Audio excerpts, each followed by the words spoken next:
kuat, itulah khilaf ya. Jadi jangan disebutkan yang khilaf, jangan dipakai bahasa bid'ah. Gara-gara pakai bahasa bid'ah tersinggung orang yang sudah lebih tinggi ilmunya, yang sudah tahu ini bukan bid'ah, ini perbedaan pandangan. Tinggal kita saja yang dewasa menyampaikannya. Tinggal kita bilang menurut pandangan ini boleh, dalilnya ini. Menurut pandangan ini tidak boleh, karena mereka dalilnya menganggap itu dhaif. Itu kan biasa, selesai di situ. Adalah istighfar. Istighfar itu memohon ampun pada diri sendiri, untuk diri sendiri. Istighfar dulu. Setelah istighfar, lihat, baca hadis itu dan lihat apa yang disebutkan oleh Nabi berikutnya. Allahumma antas salam wa minkas salam. Jadi bukan langsung salawat. Ini selama ini kan zikir berubah, Pak. Habis istighfar langsung salawat. Habis itu baru Allahumma anta salam. Assalamualaikum warahmatullahi wabarakatuh. Banyak sekali pertanyaan jamaah, Ustadz kasih kami channel untuk kajian anak-anak muda. Di antara anak muda berasal dari Aceh, luar biasa. Channelnya Maulizul Akbar Nak. Tonton, subscribe, like, share, komen. Assalamualaikum warahmatullahi wabarakatuh.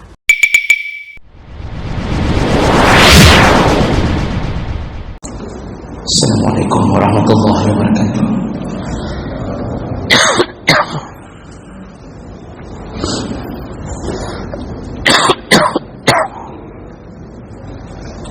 Alhamdulillah rabbil alamin. Wa bihi nasta'in ala umuri dunya wad din. Asyhadu an la ilaha illallah wahdahu la syarika lah. Wa asyhadu anna Muhammadan 'abduhu wa rasuluhu al-karim. اللهم صل وسلم على نبينا المصطفى محمد وعلى آله وأصحابه أجمعين أما بعد رب اشرح لي صدري ويسر لي أمري واحلل عقدة من لساني يفقهوا قولي. Segala puji bagi Allah, kemudian salawat dan salam pada Rasulullah, pada keluarga dan seluruh sahabat-sahabatnya.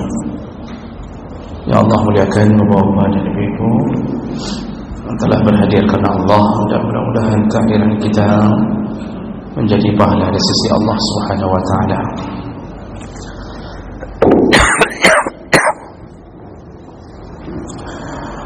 Kita akan sambung pelajaran kita,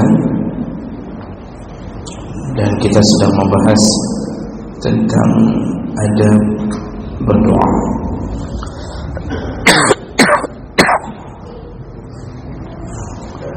Kita sudah bahas beberapa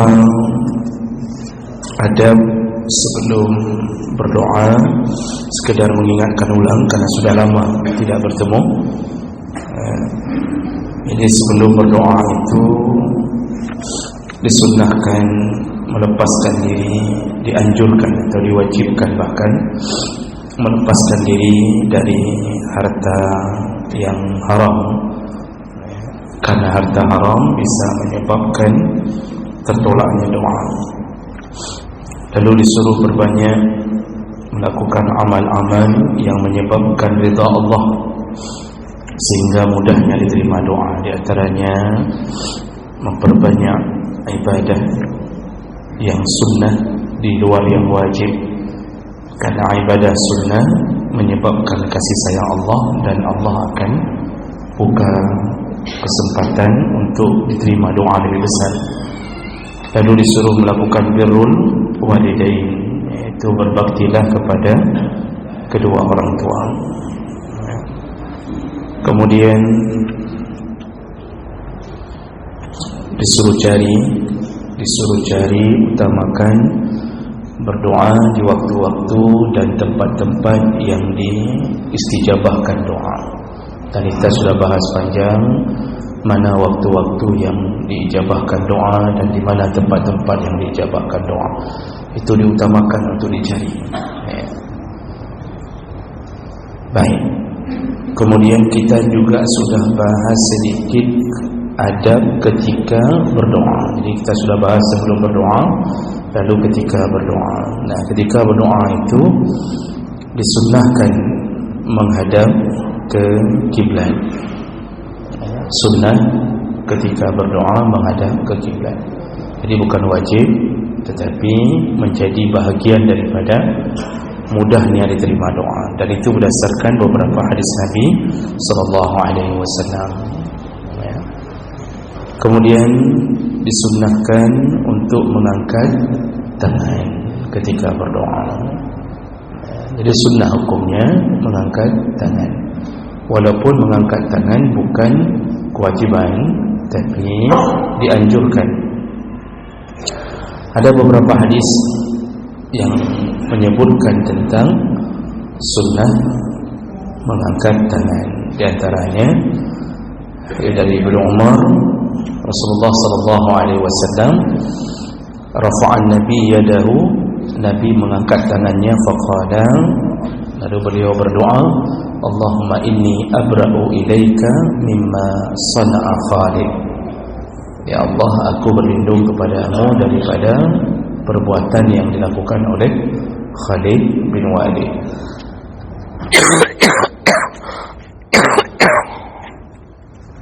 Kita sudah jelaskan bahwa Khalid bin Walid pernah membunuh musuh yang telah bersyahadat.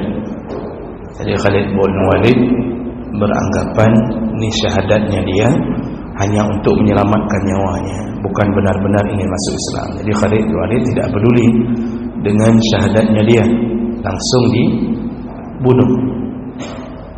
Dan ternyata di situ Nabi marah.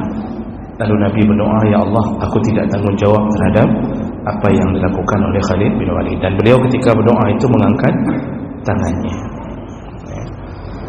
Kemudian dalam hadis yang lain dari Abi Musa al-Asy'ari, da'an Nabi bima'in fatawadda bihi summa rafa'a yadayhi. Nabi pernah berdoa setelah berwudu, beliau lalu mengangkat tangannya.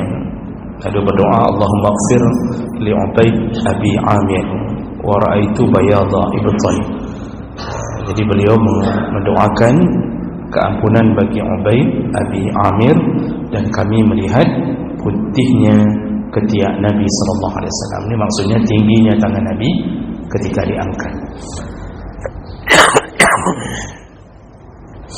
Lalu ada hadis yang lain dari Salman Al-Farisi, yaitu Nabi sallallahu alaihi wasallam berkata, innallaha hayyun karimun yastahyi idza rafa'a ar-rajul ilayhi yadayhi ay yaruddahuma sifran khaibatain.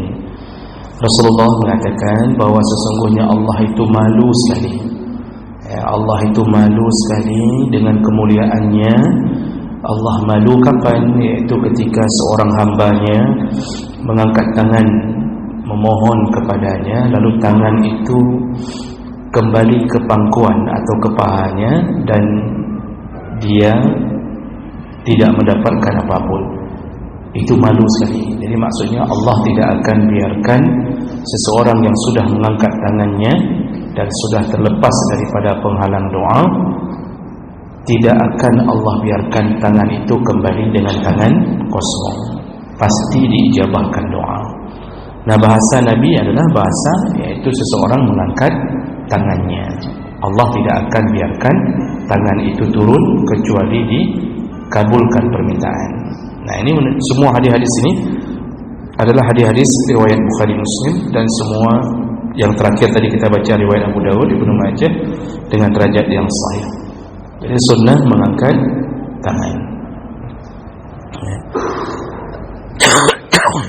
Walaupun begitu, kalau ada yang berdoa tidak angkat tangan, bukan bermakna bahwa itu perbuatan yang tercela, tidak.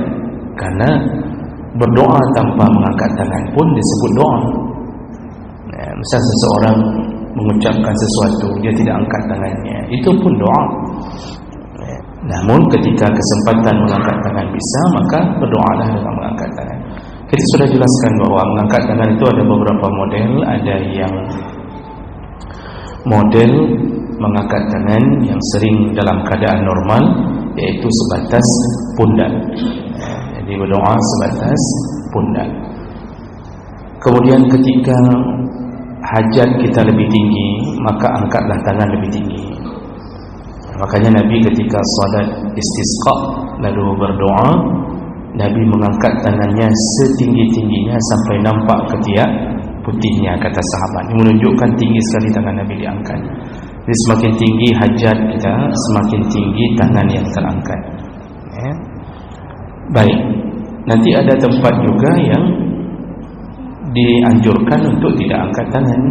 Contohnya dalam pandangan jumhur ulama, khatib ketika sedang melakukan khutbah dan ketika berdoa, ya, Allahumma ighfir lil muslimina wal muslimat, itu malah khatibnya dianjurkan tidak mengangkat tangan. Walaupun ada satu riwayat nanti yang menyebutkan bahawa khatib cukup menunjukkan satu jari telunjuknya ke atas, tapi itu pun tidak dilakukan, tidak mengapa.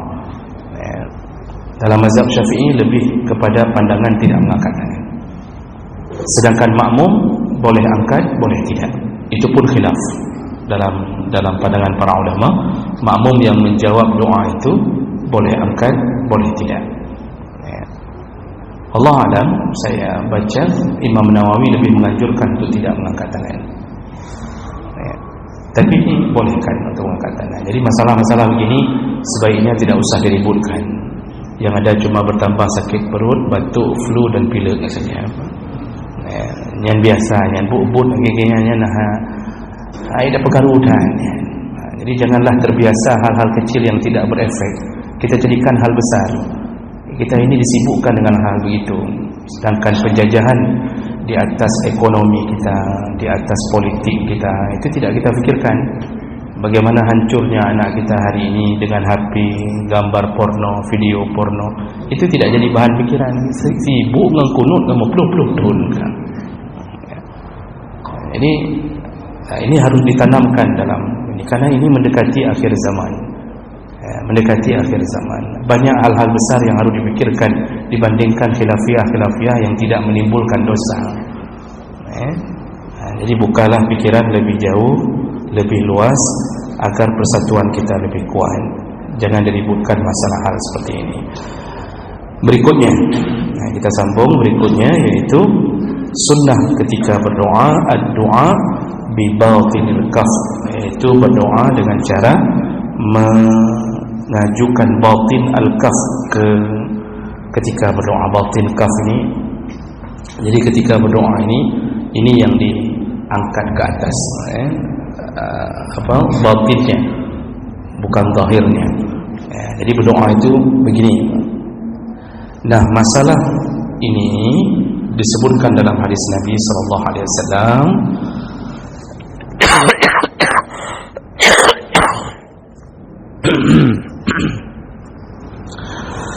Hadis dari Malik bin Yasar radhiyallahu anhu, hadis riwayat Abu Dawud, disahihkan oleh banyak ulama. Anna Rasulullah sallallahu alaihi wasallam qala, "Idza sa'altumullah fas'aluhu bi butuni akuffikum wa la tas'aluhu bi dhuhuriha." Ya, kalau engkau memohon kepada Allah, maka mohonlah bi butun akuffikum, mohonlah dengan batin kaf engkau.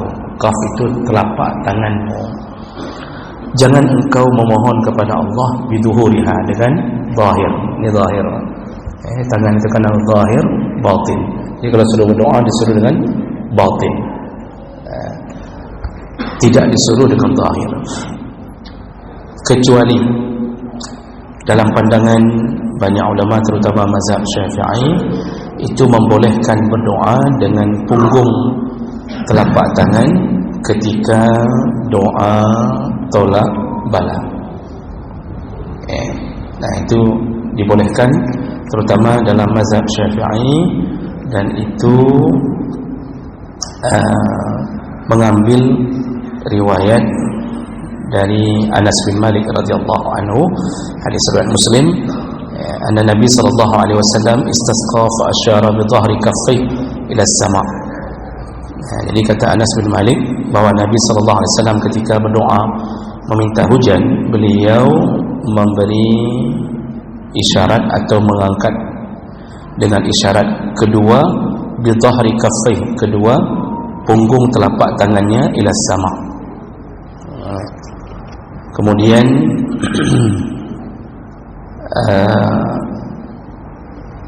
dalam hadis yang lain juga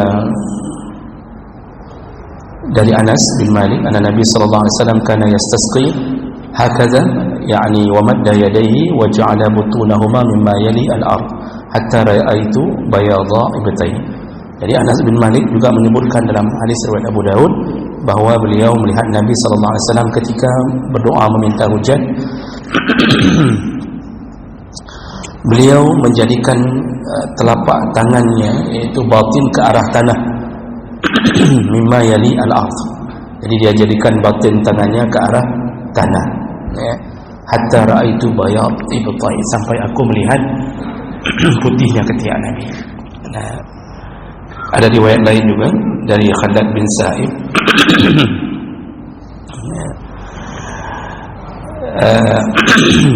anna Nabi sallallahu alaihi wasallam kana idza sa'ala ja'ala batila kaffaihi ilai. Nabi itu kalau berdoa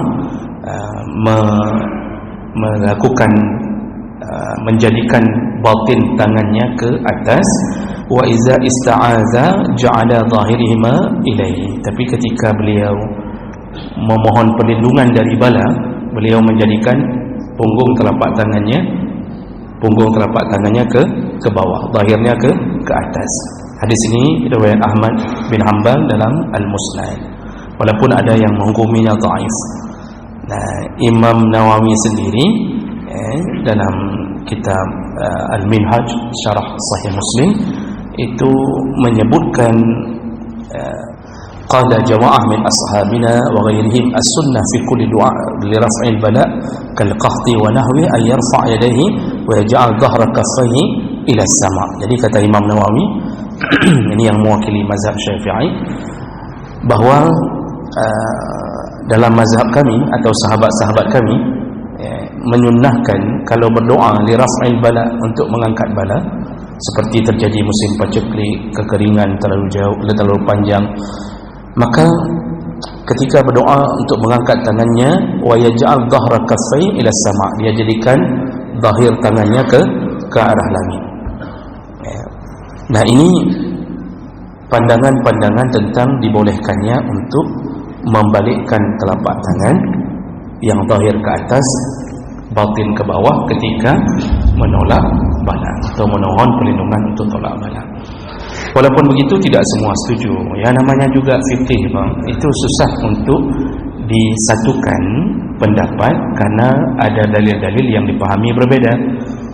Jadi tidak semuanya setuju. Kalau sebahagian yang lain mengatakan tolak bala pun tetap begini, doa tolak bala pun tetap begini, enggak usah dibalikkan. Itu terjadi khilafiyah. Kembali sekali lagi, masalah-masalah gini kan cuma masalah tangan bolak-balik saja. Jadi jangan sampai kita tampar orang hanya gara-gara kita membolak-balik tangan kita. Menampar orang itu dosa besar, bukan dosa kecil, Pak. Tapi membolak-balik tangan dosa atau tidak? Tidak ada dosanya. Bolehkah mengatakan bid'ah? Bukan bid'ah, itu khilafiyah.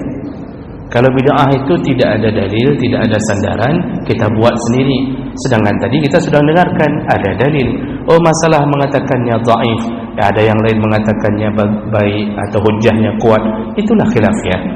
Jadi jangan disebutkan yang khilaf, jangan dipakai bahasa bid'ah. Gara-gara pakai bahasa bid'ah tersinggung orang yang sudah lebih tinggi ilmunya, yang sudah tahu ini bukan bid'ah, ini perbedaan pandangan. Tinggal kita saja yang dewasa menyampaikannya. Tinggal kita bilang menurut pandangan ini boleh, dalilnya ini. Menurut pandangan ini tidak boleh karena mereka dalilnya menganggap itu dhaif. Itu kan biasa, selesai di situ. Ya, gara-gara ada seunggok lebih-lebih, makanya kita hidup kita panas, sudah cuaca panas, hati panas. Urusannya urusan apa? Urusan angkat tangan. Sudah ribut antara masjid ini dengan masjid itu. Makanya terpecah-pecah orang Islam hari ini gara-gara disibukkan dengan berkelompok-kelompok, lalu kemudian hanya berbeda-beda dalam urusan khilaf. Jadi berulang-ulang di mana-mana saya katakan, jauhkan diri dari jebakan-jebakan syaitan tentang masalah ini. Jawablah Allah Subhanahu wa taala. Kalau seandainya Nabi masih ada, tentu kita masih bisa bertanya kepada Nabi. Kalau seandainya ada sahabat satu saja yang masih hidup, kita bisa bertanya kepada sahabat yang terdekat dengan Nabi. Namun hari ini andalan kita adalah para ulama yang juga mengambil sandaran dari Al-Quran dan sunnah-sunnah Nabi. Tentu para ulama bukanlah seorang Nabi, tentu ada kekurangan-kekurangan. Namun kekurangan mereka adalah kelebihan yang Allah beri untuk mereka. Jadi tidaklah jadi masalah besar. Jadi kalau begitu kesimpulannya apa ini? Dalam adab berdoa,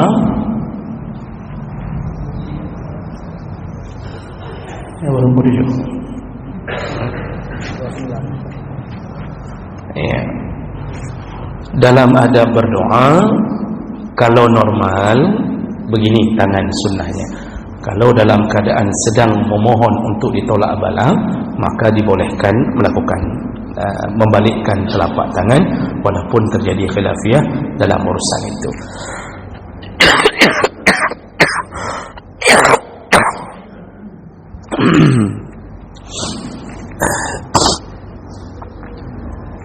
Baik, satu lagi adab, satu lagi berikutnya,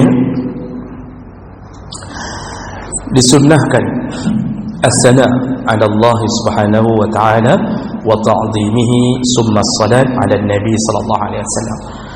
Ketika kita berdoa, kalau mau dikabulkan doa, maka pujilah Allah dulu, lalu bersalawatlah kepada Nabi sallallahu alaihi wasallam.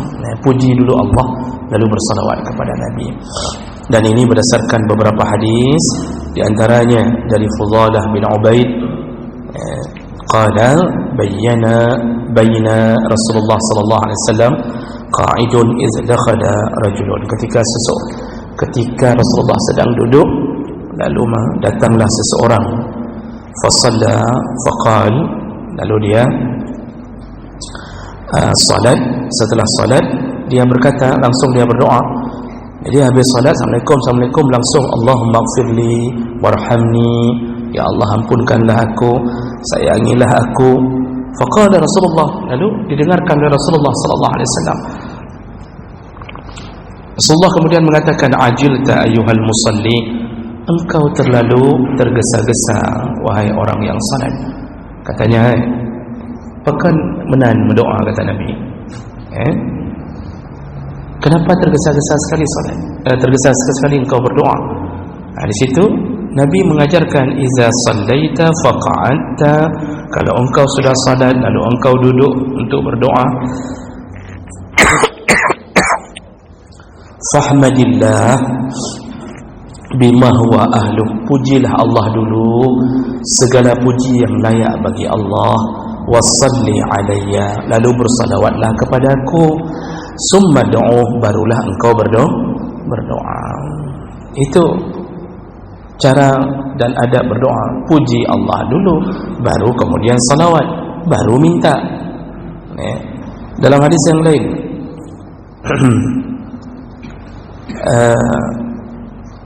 datang lagi seorang laki-laki yang lain, fahamidallah, lalu Nabi mendengar dia berdoa dengan memuji Allah lebih dahulu, wasalla ala Nabi, lalu dia bersalawat kepada Nabi. Faqala Nabi, ketika Nabi mendengarkan doanya, cara dia berdoa, Nabi berkata, ayyuhal musalli ud'u, tujab, teruskanlah doamu, maka engkau pasti dikabulkan doamu. Jadi Nabi sampai memberi respon yang sangat positif. Lanjutkan doa, kata Nabi. Kalau engkau sudah puji Allah, engkau bersalawat kepadaku, maka lanjutkan, maka doamu pasti dikabulkan. Dalam hadis yang lain, hadis dengan derajat yang hasan, Rasulullah SAW pernah berkata, kullu du'ain mahjub, semua doa itu terhalang. Jadi semua doa itu dihalang, sampai hatta yusalli ala Nabi, sampai engkau bersalawat kepada Nabi sallallahu alaihi wasallam. Jadi kalau begitu, sunnah ketika sebelum berdoa, puji dulu Allah, lalu bersalawat kepada Nabi. Sebenarnya bukan hanya berdoa, Pak. Dalam semua tuntunan kalau kita menghadap kepada Allah, yang diutamakan lebih dahulu adalah puji Allah. Jadi bukan salawat dulu. Saya sudah berulang-ulang mengatakan di mana-mana masjid, baik zikir maupun doa, itu yang terpuja Allah ini. Kan bukan Muhammad Tuhan, kan Allah yang Tuhan. Muhammad sallallahu alaihi wasallam siapa? Siapanya Allah? Partnernya Allah atau utusannya Allah? Utusannya Allah. Itu hamba Allah. Makanya dalam semua urusan puji Allah, lalu kemudian barulah raih melalui kasih sayang Allah kepada Nabi. Kadang-kadang ada orang yang ketika berdoa itu langsung tidak ada basa-basi, langsung minta. Kita saja sesama manusia, kalau minta sesuatu sama orang besar, kita kan datang basa-basi dulu.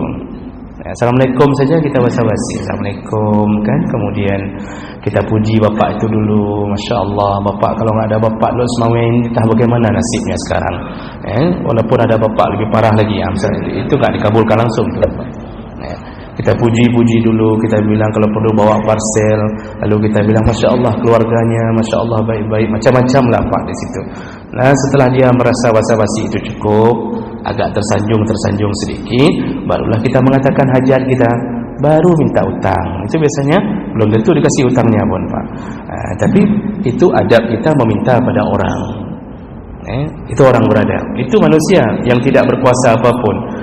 Sekarang Allah tidak butuh pujian kita, itu yang perlu kita tahu. Kita disuruh puji Allah bukan bermakna Allah butuh, Allah merasa tersanjung, tidak.